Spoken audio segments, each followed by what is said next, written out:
Sébastien Guyot, Europe Nuit, autour du monde. Autour du monde, comme chaque soir, le regard international d'Henri Guirchoun. Bonsoir Henri. Bonsoir. On revient avec vous ce soir sur le référendum en Écosse. Les bureaux de vote ferment dans moins d'une heure, on le disait dans le journal. Résultat demain matin à l'aube.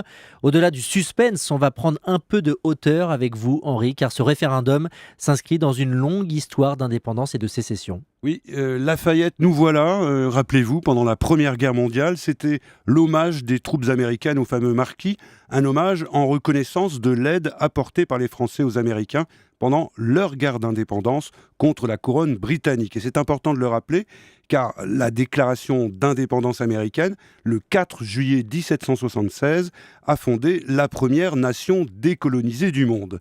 Après la Seconde Guerre mondiale, c'est ce principe du droit des peuples à disposer d'eux-mêmes qui a entraîné la première vague de grandes indépendances quand les puissances européennes ont quitté les colonies.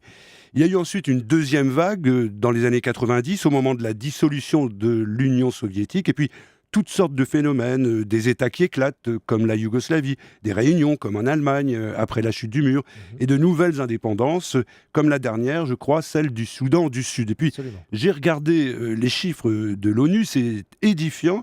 51 membres fondateurs en 1945, 197 aujourd'hui, sans compter les États qui sont reconnus mais avec un simple statut d'observateur comme le Vatican ou la Palestine, ou ceux qui sont toujours à la porte de l'ONU comme la Chine de Taïwan. Alors ce qu'on peut dire, c'est que ça ne s'est pas toujours bien passé. Non, c'est vrai, l'indépendance et la partition de l'Inde, la guerre d'Indochine, l'Algérie. Oui, d'une manière générale, on peut dire que l'histoire des indépendances est plutôt une longue suite d'événements dramatiques. La guerre en ex-Yougoslavie, les massacres du Kosovo, les Kurdes en Turquie, sans oublier en ce moment la Crimée et surtout les combats actuels dans l'est de l'Ukraine. L'un des rares exemples d'une séparation à l'amiable, c'est ce qu'on a appelé en 1993 le divorce de velours entre la République tchèque et la Slovaquie qui avait marqué la fin de la Tchécoslovaquie. Mais là encore, je crois qu'il faut souligner la leçon de démocratie que donne aujourd'hui la Grande-Bretagne avec l'Écosse. Les Écossais ont le droit de s'exprimer. La campagne, certes, a été animée, mais sans violence. Est-ce que ça se passerait de la même façon ailleurs, par exemple en Espagne, pour la Catalogne ou le Pays Basque? Pas sûr. Alors une autre question, quelle différence entre l'Écosse et la Crimée ? Il y a une différence essentielle, qui est d'ailleurs l'une des bases du droit international.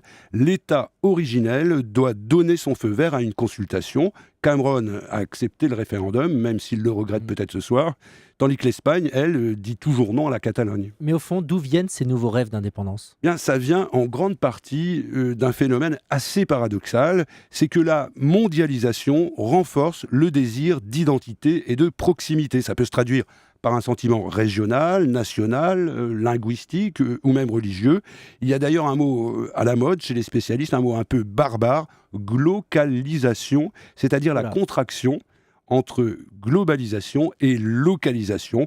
Alors, ça traduit assez bien ce qui se passe en Écosse en ce moment, ou pour reprendre les derniers mots de l'écrivain Romain Gary, qui avait d'ailleurs combattu dans la Royal Air Force, la nuit sera longue. Et ça c'est sûr. Merci Henri, c'était Autour du monde comme chaque soir avec Henri Guirchoun.